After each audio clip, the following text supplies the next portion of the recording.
والسلام على أشرف الأنبياء والمرسلين سيدنا محمد وعلى آله وصحبه أجمعين.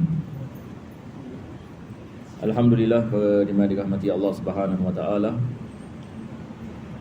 Kita akan meneruskan pengajian daripada kitab Risalah Al-Jami'ah karangan Al-Imam Ahmad bin Zain Al-Habshi,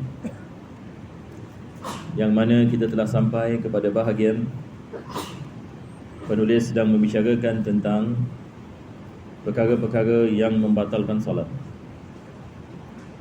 Jadi insya-Allah sebelum kita meneruskan, saya seperti biasa melakukan sedikit ulang kaji atas apa yang disebutkan pada minggu yang lepas.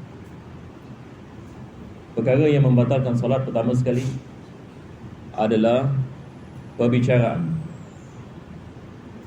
Ya, ini kalau sekiranya seseorang itu berkata-kata dengan sengaja, ini membatalkan solat.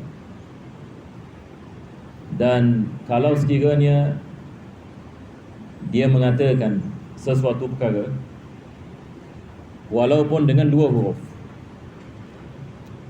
ini ibarat kalau sekiranya seseorang itu mengatakan fa ataupun a, ini ibarat dua huruf. Kalau dia melakukannya dengan sengaja, maka batal solat. Minggu lepas ada orang menanyakan tentang kalau sekiranya seseorang itu berdaham dengan sengaja dalam solat, adakah ini membatalkan solat ataupun tidak? Jawapannya adalah ia membatalkan solat kalau dia melakukan dengan sengaja. Satu orang misalnya sedang melakukan solat, dia lihat ada orang yang berlalu di hadapannya, jadi dia mengatakan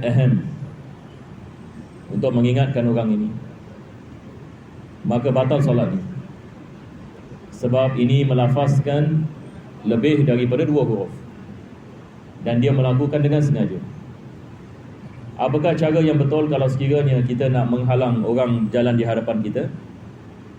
Maka Nabi SAW mengajar kita dalam hadisnya, apabila seseorang itu nak berlalu di hadapan orang yang sedang melakukan solat, maka dia melakukannya dengan menggunakan isyarat dengan tangan begini. Jadi kalau orang nak berjalan di hadapan kita, kita melakukan begini. Bukan kita berdaham. Sebab kita berdaham, masalahnya kita solat, yani solat kita batal. Jadi kita melakukan begini. Kalau orang itu tetap yani nak jalan, maka hadis Nabi mengatakan fal yuqatilhu. Ulama kita mengatakan maksudnya adalah kita keraskan tangan supaya dia tidak dapat melakukan sedemikian. Sebab ada orang salah faham fal yuqatilhu, ini maksudnya nak gaduh dengan dia. Jadi lepas, sebab perkataan fal yuqatilhu pada zahirnya hendaklah kamu memerangi. Fa innahu syaitan, Nabi mengatakan fa innahu syaitan, sebab dia adalah syaitan. Maksudnya apa fa innahu syaitan? Maksudnya dia mengamalkan amalan daripada amalan syaitan. Sebab syaitan ini nak mengganggu orang solat. Kalau sekiranya seseorang itu dia sengaja nak mengganggu orang sedang melakukan solat, itu adalah daripada amalan syaitan. Bukan maksudnya orang itu syaitan, tapi maksudnya dia beramal dengan amalan syaitan. Jadi kalau kita melafazkan dua huruf dengan sengaja, batal solat kita. Ataupun satu huruf tapi ada makna. Kita membicarakan dalam bahasa Arab, misalnya kita ada perkataan qi, li, fi, maka ini khalas kita mengatakan batal solat. Sebab ada makna. Qi ada makna, fi ada makna. Walaupun satu huruf, maka ia membawa makna, maka ia membatalkan solat. Perkara yang kedua adalah pergerakan yang banyak. Kita apabila melakukan solat, kita nak kena jaga pergerakan kita. Sebab kalau kita tak berjaga-jaga, batal solat kita. Jadi badan kita ini terbagi kepada dua bahagian. Kita ada anggota yang besar dengan anggota yang kecil. Anggota yang besar seperti tangan begini, ini anggota yang besar. Satu orang dalam solat melakukan begini, masalah solat. Ataupun kepala ini anggota yang besar. Jadi bila kita solat juga kita nak kena jaga kepala. Jangan kita melakukan begini. Kalau kita baca Al-Quran sebagai misal, kalau dalam salat batal ini salat. Dalam salat ini ia membatalkan salat. Kaki Sama juga bila kita melangkah dalam solat. Satu langkah, satu perbuatan. Dua langkah, dua, begitu. Jadi ini adalah anggota badan yang besar. Kita ada anggota badan yang kecil seperti jari jemari. Satu orang kalau dia dia gerakkan jarinya misalnya, ataupun gerakan mata ataupun lidah, ini tidak ada masalah. Sebab ini adalah anggota yang kecil. Jadi anggota badan yang besar ini kalau dia 3 kali berturut-turut, satu orang ini jalan 1, 2, 3 begini, batal solat. Jadi kalau kita nak tutup saf, kita jangan jalan 1, 2, 3, 4 begitu, batal solat kita. Jadi apa kita buat? Kita jalan 2-2. Jadi 1, 2 berhenti. Bila kita berhenti, kita sudah memotong mualah. Memotong mualah. Mualah maksudnya berterusan. Maka perbuatan yang seterusnya tidak dinisbahkan kepada yang pertama. Jadi dia kembali kepada 1. Jadi bila kita jalan 1, 2, kita berhenti. Selepas bawa ketiga, kita jalan lagi 1, 2. Ini tidak ada masalah. Sebab dia hanya 2 pergerakan. Dan kita tidak nisbahkan kepada yang pertama sebab ada perpisahan yang di antaranya. Tapi kalau tidak, maka batal salat kita. Begitu juga perkara yang membatalkan salat adalah makan dan minum. Satu orang misalnya kalau dia makan dalam salat dan minum dalam salat, ataupun dia sengaja menelan makanan yang ada pada mulutnya misalnya dalam salat, maka batal salatnya. Tapi kalau sedikit yang mana dia tak sengaja, tak dapat rasa, dimaafkan. Dan ini kadar seperti mana ulama kita mengatakan kadar biji sim-sim. Untuk kita senang ini faham ini tentang perkara ini. Perkara yang seterusnya adalah aurat terbuka. Satu orang melakukan salat, dia tidak menutup aurat dengan sempurna. Misalnya ada orang dia melakukan salat pakai seluar pendek. Dia melakukan salat dengan memakai seluar pendek. Tapi seluar pendek ni betul-betul dekat bahagian lutut. Jadi apabila dia melakukan sujud, sebahagian daripada pahanya dilihat. Maka ini membatalkan salat. Ataupun wanita bila dia sujud, kakinya nampak. Dia tidak pakai stokin sebagai misal, lepas itu telekung pendek. Jadi bila dia sujud, ternampak kaki. Kalau dia biarkan sedemikian, maka ini kita mengatakan tidak sah. Sebab sebahagian daripada auratnya terlihat. Tapi kalau dia dapat tutup dengan cepat, dimaafkan. Kadang-kadang kita solat ini di bawah kipas yang kuat. Jadi bila kita sujud, kipas ini dia tarik kita punya baju, pop, ternaik. Cepat-cepat kita tutup, selamat. Kita boleh teruskan solat. Tapi kalau dia dah ternaik, lepas itu masa yang ni yang lama, maka ini membatalkan solat. Jadi wajib ini kita menutup aurat ini di dalam solat. Kalau tak, yakni solat kita tidak menjadi sah. Perkara yang seterusnya adalah terkena najis. Kalau kita masuk ke dalam solat dan badan kita ada najis, batal solat kita. Ataupun kita sedang solat, lepas itu terkena najis, batal solat kita. Misalnya kita sedang ini melakukan solat, maka kena yang ini tai burung sebagai misal. Kalau sekiranya dia kena yang ini kepada badan kita, kita dah tak dapat elak lagi. Dia kena yang ini kepada badan kita, batal solat kita sebab ini najis. Tapi kalau dia terkena kat syal, kalau kita pakai syal misalnya, dia terkena yang ini kat syal dan kita cepat-cepat buang, maka tidak ada masalah. Kita boleh teruskan solat. Ataupun satu orang masuk ke dalam solat, dia istinja tak betul. Kita ada hadis Nabi SAW yang keras berkenaan dengan masalah istinja. Sebab Nabi SAW diperlihatkan 2 kubur yang dibangkitkan. Kedua-duanya diazab oleh Allah Subhanahu Wa Taala. Maka Nabi menanyakan, yang pertama apa dosanya? Jibril mengatakan, yang pertama banyak mengumpat orang. Ini daripada sebab ini azab kubur. Na'udzubillah min dzalik. Mudah-mudahan Allah selamatkan kita insya-Allah. Mengumpat ini adalah perkara yang kita berdoa kepada Allah agar Allah selamatkan kita. Sebab ini ia menjadi daripada sebab seseorang itu diazab di dalam kubur. Mengumpat dan fitnah dan menyebabkan orang gaduh antara satu dengan yang lain, ini semua perbuatan yang dilaknati oleh Allah Subhanahu Wa Taala. Yang kedua, orang yang tidak menjaga istinja. La yastatiru minal baul, Nabi mengatakan. Dia apabila kencing, dia tidak berjaga-jaga. Apabila yang ini dia kencing, dia tidak berjaga-jaga. Air kencing kena kepada pakaian pun dia tak peduli. Bila dia nak kencing, dia tak fikirkan sama ada dia bagaimana dia diri ke, bagaimana dia duduk. Dia tidak melihat perkara seperti itu. Lepas itu cebok pun sikit lebih kurang. Maka ini perkara yang kita nak kena berjaga-jaga. Dan kita tinggal di tempat yang mana kita lihat banyak tandas-tandas ini di luar sana tidak ada air dalam kubikel. Dari sebahagian daripada orang Islam terbawa ini perkara ini, jadi mereka juga tidak melakukan istinja. Maka ini adalah perkara yang kita nak kena berjaga-jaga, sebab kalau kita tidak istinja dengan betul, maka solat kita juga tidak menjadi sah. Itu sebab Islam mengajarkan kepada kita adab istinja dengan terperinci. Nabi mengajarkan kepada kita bagaimana kita nak istinja, bagaimana kita melakukan istibra', bagaimana kita menggunakan batu ataupun tisu, bagaimana kita menggunakan air, bagaimana kita memastikan baki daripada air kencing itu sudah dikeluarkan ataupun belum dikeluarkan. Maka ini semua adalah perkara yang diajarkan dalam agama. Dan kita lihat tidak ada agama seperti Islam dalam bab istinja. Kalau saya menanyakan soalan, ada tak agama selain daripada agama Islam ajar adab-adab istinja? Tidak ada. Lihat dari kepada agama yang lain.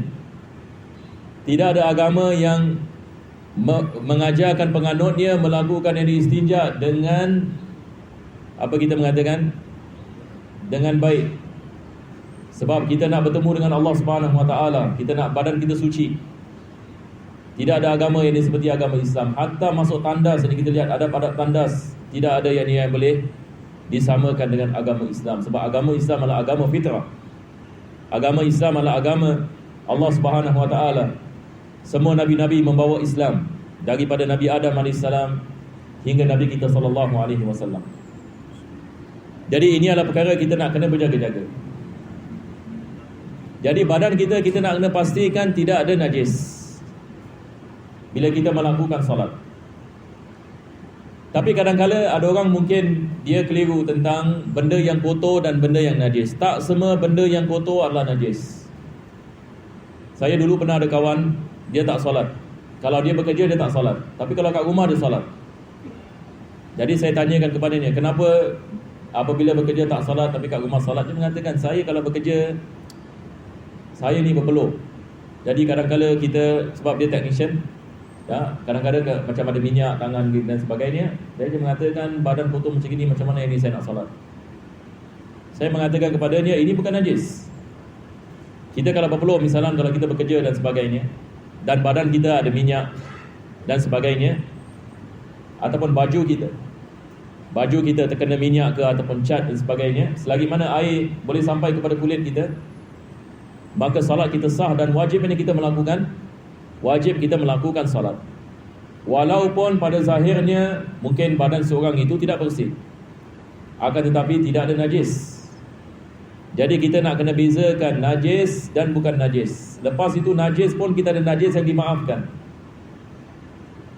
Tak semua najis membatalkan salat. Misalnya kalau satu orang melakukan salat dan badannya ada darah, dia berdarah misalnya, darah najis, tetapi adakah salatnya tidak sah disebabkan darah ada pada badannya? Tidak. Kita mengatakan darah ini najis, akan tetapi dimaafkan. Jadi dia adalah jenis najis yang dimaafkan.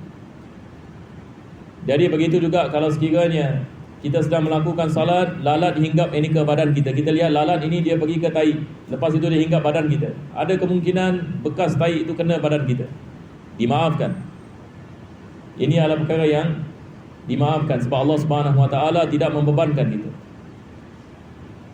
Jadi kalau sekiranya di badan kita ada najis yang tidak dimaafkan, ini ceritanya, maka batal salat kita.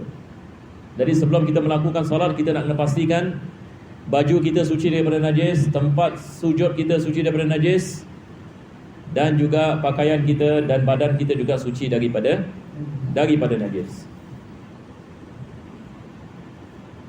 Selepas itu penulis mengatakan, wa wuqu'un najasati illam tulqa halan min ghairi hamlin. Dia mengatakan najis membatalkan salat kalau ia tidak dicampak dengan segera. Tadi saya memberikan misal, satu orang melakukan salat kena tai burung. Dia sedang melakukan salat, kena yang ni tai burung, dan tai itu kena yang ni di syal ni. Maka dia cepat-cepat buang. Kalau cepat-cepat buang, selamat, dia boleh teruskan salat. Tapi kalau sekiranya dia lama, misalnya lepas Assalamualaikum warahmatullahi, Assalamualaikum warahmatullahi, ada tai burung, macam mana ni sekarang? Kalau dia yakin dalam solat ini kena, sebab sebelum solat tai tidak ada, dia yakin ini dalam solat ini terkena, dia lihat ini tai ini masih basah lagi. Kalau sekiranya dia yakin yang sedemikian, wajib dia mengulangi solatnya.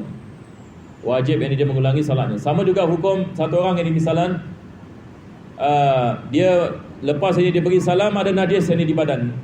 Dia tak tahu ada najis. Dia dapat tahu. Maka salatnya wajib diqada. Dia kena salat sekali lagi. Satu orang yang misalnya dia pakai baju selama 2 hari, baju sama. Selepas ini 2 hari dia mendapati baju ini ada najis. Lepas itu dia nak kena ingat balik bila dia kena najis ini. Bila yang ini dia kena najis.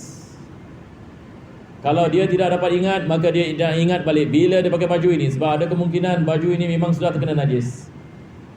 Maka diwajibkan dia melakukan qada selama 2 hari, kena solat. Kalau sekiranya dia tidak dapat kepastian. Tapi kalau dia dapat kepastian, misalnya bila dia pakai yang di baju ini semua suci semalam, tapi bila hari ini baru dia lihat ini benda ini ada pada hari ini, maka solat ini sebelumnya diwajib dia melakukan qada. Jadi ini adalah kalau sekiranya seseorang itu melakukan salat dan dia tidak mengetahui yang badannya ada najis, maka wajib ini dia mengulanginya. Kalau sekiranya dia mendapatinya selepas dia melakukan salat. Selepas itu penulis mengatakan tanpa mengangkat najis. Di sini kita perlu faham, apa yang membatalkan salat adalah kalau kita mengangkat najis dan bukan najis yang ini di bawah kita. Ada beza ya. Ulama kita mereka memberikan misal, satu orang memegang tali. Satu orang ini dia melakukan salat, dia memegang tali dan tali ini mengikati anjing. Ini ada anjing yang diikat oleh tali. Lepas itu satu orang melakukan salat, dia angkat tali ini dan dia buat begini, dia angkat tali begini. Ini kita mengatakan tidak sah salatnya. Sebab dia mengangkat sesuatu yang bersambungan dengan najis. Tapi kalau sekiranya tali tersebut diletak bawah telapak kakinya, tidak ada masalah. Jadi bezanya adalah sama ada dia mengangkatnya ataupun tidak mengangkatnya. Kalau sekiranya misalnya bayi yang ada najis dalam pampers, bayi yang ada najis dalam pampers, kita sedang melakukan solat dan badan kita terkena badannya, ini tidak ada apa-apa, sebab kita tidak mengangkatnya. Tapi kalau sekiranya kita mengangkatnya, batal salat kita. Jadi apa bezanya? Di sini kita bezakan di antara mengangkat najis dan terkena kepada sesuatu yang suci yang bersambungan dengan najis. Yang membatalkan salat adalah mengangkat najis dan bukan terkena sesuatu yang bersambung dengan najis. Di sini penulis mengatakan kalau sekiranya kita mengangkat najis, maka ini membatalkan salat. Jadi kita membezakan antara mengangkat najis dan terkena kepada sesuatu yang bersambungan dengan najis. Jadi yang membatalkan salat adalah kalau kita mengangkat najis. Selepas itu penulis mengatakan wa yubtiluha sabqul imami bi ruknaini fi'liyaini. Juga daripada perkara yang membatalkan salat kalau makmum berkedepan dengan imam dengan 2 rukun fi'li. Apa maksudnya? Dia mesti rukun fi'li, bukan rukun qauli.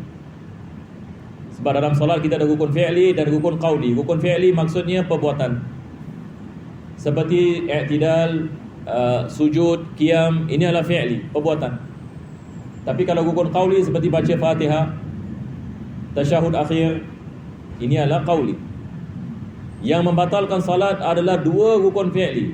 Misal kalau imam belum lagi rukuk, imam masih qiyam, Tapi makmum dah Allahu Akbar, dia rukuk. Ini kita mengatakan dah satu kali. Dia dah ke depan imam ini dengan satu rukun fi'li. Lepas itu yang dia bangun Sami Allahu liman hamidah. Maka di sini kita mengatakan dia sudah yang ini kedepankan yang dengan imam dengan dua rukun fi'li. Yang ini dia telah melakukan rukuk dan dia telah melakukan i'tidal. Jadi rukuk adalah satu rukun fi'li, i'tidal adalah satu rukun fi'li. Maka ini adalah perbuatan yang membatalkan salat. Sama juga kalau sekiranya dia ke belakangan imam dengan dua rukun fi'li. Imam rukuk, dia tak rukuk. Imam i'tidal, dia tidak i'tidal. Selepas itu imam turun dan dia ke sujud, maka batal salat. Sebab ia sudah lebih daripada dua rukun fi'li. Jadi tidak dibolehkan bagi makmum kedepankan imam dan tidak dibolehkan bagi makmum untuk membelakangi imam dengan dua rukun fi'li. Boleh faham insya-Allah ya? Jadi kalau sekiranya makmum yang misalan datang masuk lambat, kalau dia masbuk dan imam sedang melakukan qiyam, selepas itu dia Allahu Akbar, imam pun rukuk. Dalam keadaan seperti ini makmum rukuk bersama imam. Tapi dengan syarat dia tidak membaca doa iftitah. Itu sebab kita sentiasa mengatakan kepada masbuk, kalau kita masuk lambat ke dalam solat, elakkan daripada baca doa iftitah. Kalau kita masbuk, elakkan daripada baca doa iftitah. Lebih afdal yang terus yang masuk ini basmalah. Tapi kalau kita datangkan ta'awuz, yang sunnah, kita baca a'udzubillahi minasyaitanirrajim. Imam ini rukuk, Allahu Akbar. Wajib kita datangkan satu ayat daripada Fatihah. Apa sebabnya? Sebab kita mesti mendatangkan daripada Fatihah kadar yang sama daripada apa yang kita baca daripada sunnah. Jadi kalau kita baca ta'awuz dan imam rukuk, wajib kita membaca sekurang-kurangnya basmalah. Baru kita boleh rukuk bersama imam. Boleh faham insya-Allah ya? Jadi kalau kita dapat rukuk bersama imam, kita mendapatkan rakaat. Dengan syarat kita mendapatkan tumakninah dalam rukuk. Ini lagi satu perkara kita nak kena faham ini dengan baik. Kita mesti mendapatkan tumakninah. Jadi maksudnya bila imam melakukan rukuk, dalam posisi yang dirukuk, kita mendapatkan kadar subhanallah. Kadar ini subhanallah. Dalam rukuk kita mendapatkan rakaat. Tapi kalau sekiranya kita masuk dan imam ini rukuk, kita pun rukuk. Bila kita rukuk, imam pun bangun. Ini kita tidak mendapatkan tumakninah bersama imam dalam rukuk, maka kita tidak mendapatkan rakaat. Diwajibkan kita menggantikan satu rakaat. Jadi imam boleh menanggung Fatihah kita kalau kita mendapatkan rukuk bersama imam. Jadi di sini penulis ini beliau mengatakan tidak dibolehkan kita membelakangi imam dengan dua rukun fi'li ataupun ke depan ini imam dengan dua rukun fi'li. Jadi ini adalah perkara yang membatalkan salat kalau sekiranya tidak ada keuzuran. Melainkan kalau ada keuzuran. Imam baca terlalu cepat, makmum baca terlalu pelan. Imam baca terlalu cepat, makmum ini baca terlalu pelan. Makmum ini baca terlalu pelan. Jadi imam ini rukuk, makmum ini baru nak mula Fatihah sebagai misal, ataupun baru ayat yang ketiga dalam surah Al-Fatihah. Maka ini kita mengatakan dimaafkan. Makmum seperti ini dimaafkan. Kalau tak kesian yang ini dia tak dapat salat jamaah macam ini. Dimaafkan dan diberikan kepadanya 3 rukun fi'li. Jadi dia boleh habiskan Fatihahnya selagi mana imam tidak bangun daripada sujud yang kedua. Dia boleh habiskan Fatihah. Tapi kalau imam bangun daripada sujud yang kedua sampai qiyam, khalas kita mengatakan dah tak boleh lagi. Jadi ini adalah hukum ahkam yang bersangkut dengan makmum. Begitu juga daripada keuzuran, ada sebagian jamaah misalan dia tak boleh bergerak dengan cepat. Dia boleh baca dengan cepat tapi tak boleh bergerak dengan cepat. Ini juga dimaafkan kalau imam terlalu cepat. Jadi dia diberikan 3 rukun fi'li yang panjang. Wallahu a'lam ini bisawab. Jadi saya berhenti di sini. Kalau ada jemaah yang ada soalan boleh tanya insya-Allah. Kalau ada. Kalau tidak ini insya-Allah kita biasa. Berkenaan dengan batuk, soalan menanyakan satu orang melakukan salat dan dia terbatuk. Kalau terbatuk dimaafkan, kalau dia tak sengaja. Kalau tekak sakit, kita kena lihat kalau sekiranya dia boleh menjejaskan bacaan Fatihah. Maksudnya kalau saya mengatakan misalnya kalau saya tak berdehem, saya tidak boleh baca Fatihah dengan betul, makhraj tak boleh dapat dengan betul, maka dibolehkan saya berdehem dengan sengaja, walaupun dengan sengaja. Sebab bacaan Fatihah rukun. Kalau satu orang mengatakan kalau saya tak berdehem, saya tak boleh baca Fatihah dengan betul sebab saya punya tekak sangkut, ada kahak. Ini kita mengatakan boleh awak berdehem sampai awak boleh baca. Sampai ini awak boleh baca, tak ada masalah. Tetapi kalau sekiranya selain daripada Fatihah, selain daripada tasyahud, selain daripada rukun qauli, tidak boleh. Tidak boleh sengaja kita berdehem dengan sebab kita nak clear kita punya throat. Melainkan kalau kita batuk tak boleh tahan, sakit, itu tidak ada masalah. Sebab ada perkara kita tak boleh kontrol. Kalau kita sakit misalnya, kita tak boleh kontrol. Sama juga dengan kita sneezing, kita bersin juga kita tak boleh kontrol.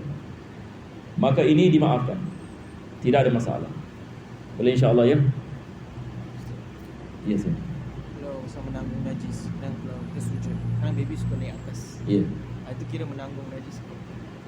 Soalan berkenaan dengan kalau kita melakukan salat, bayi naik ke atas badan kita semasa kita melakukan sujud. Kalau sekiranya kita melakukan sujud dan ada bayi yang naik ini ke atas kita, kita kena lihat ini keadaan. Kalau sekiranya kita mengetahui yang bayi ini tidak ada najis, sebab bayi ini ada dua keadaan. Sama ada kita mengatakan dia ada najis kat pampers dia, ataupun dia tidak ada najis. Mana satu? Kalau kita mengetahui yang bayi ini tidak ada najis di atas badannya, misalnya yang kita baru cebok dia, lepas itu kita pakaikan di pampers, lepas itu kita melakukan salat. Apabila kita melakukan salat, dia pun naik ke atas badan kita. Sekarang kita tahu tidak ada najis, tidak ada masalah. Tapi kalau sekiranya kita sedang melakukan sujud dan dia naik ke atas badan kita dan kita bau najis, ini kita confirm, kita tahu bayi ini ada najis. Jadi kita nak kena melakukan sesuatu. Kita nak kena ketepikan dia dengan segera.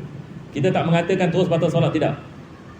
Selagi mana kita boleh ketepikannya dengan segera, sah solat kita. Sebab sekarang kita yakin dia ada najis.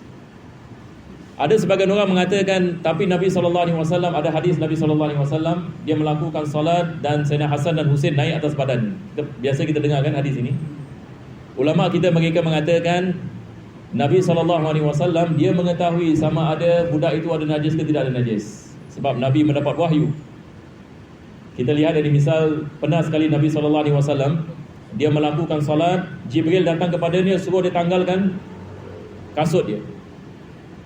Apa sebabnya? Sebab diwahyukan kepadanya kasutnya ada najis. Jadi Nabi SAW bila dia melakukan salat, dia mengetahui sama ada najis ke tidak ada najis, sebab dia mendapat wahyu. Tapi berbeza dengan manusia seperti kita. Alangkah baik kalau Jibril AS boleh memberitahukan kepada kita keadaan dari solat kita. Tapi tidak ada, Jibril tidak akan datang kepada kita. Kita bukan anbiya. Jadi kita nak kena menghukumkan dengan kita punya bau, dengan kita punya lihat. Tapi kalau sekiranya tidak ada bau, tidak ada apa, kita sedang melakukan solat dan kita tak tahu bayi ada najis ke tidak ada najis, tiba-tiba dia naik atas badan kita dan kita tidak mengetahui sama ada najis ke tidak ada najis. Ini soalan yang baru. Jadi bagaimana jemaah sekalian? Adakah kita boleh teruskan solat ataupun kita mengatakan lebih baik jadi kita ketepikan dia? Di sini kita ada kaedah dalam ilmu fiqh. Kaedah yang mengatakan asalnya tidak ada. Yakni selagi mana kita tidak bau, selagi mana kita tidak rasa, kita ada hadis Nabi SAW berkenaan dengan bau, rasa dengan lihat. Selagi mana kita tidak lihat, selagi mana kita tidak bau, selagi mana kita tidak rasa, kita menghukumkan ia suci. Jadi kita boleh teruskan solat. Tetapi ulama kita mengatakan jangan kita cek selepas solat. Ini fikir juga kita nak kena kita nak kena tahu macam mana nak amalkan fikir supaya kita tidak menyusahkan diri kita. Kalau sekiranya kita tidak ada bau, tidak ada lihat, tidak ada rasa, kita melakukan solat, lepas solat jangan pula kita cek. Betul ke tidak? Sebab solat kita sah, sebab kita balik kepada kaedah. Kaedah mengatakan asal tidak ada najis. Jadi kita menganggap bayi ini tidak ada najis. Tetapi masalahnya kalau kita cek, Sanoma pernah mengatakan soalanmu menajiskan air.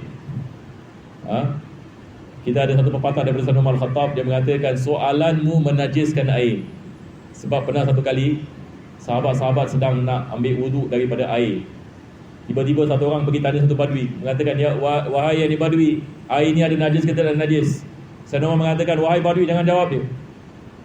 Sebab kalau dia mengatakan ada najis, semua tak boleh pakai. Tapi kalau kita tak tahu, dimaafkan. Jadi nak mengamalkan fikir juga perkara ini kita nak faham. Sebab kalau kita cek, rupanya ada najis, sekarang jadi masalah. Solat kita nak solat sekali lagi. Sebab ternyata dalam pampers ada najis. Wallahu a'lam bishawab. Ila hargati Nabi sallallahu alaihi wasallam. Al-Fatihah. Bismillahirrahmanirrahim. Alhamdulillahirabbil alamin. Ar-Rahmanir Rahim.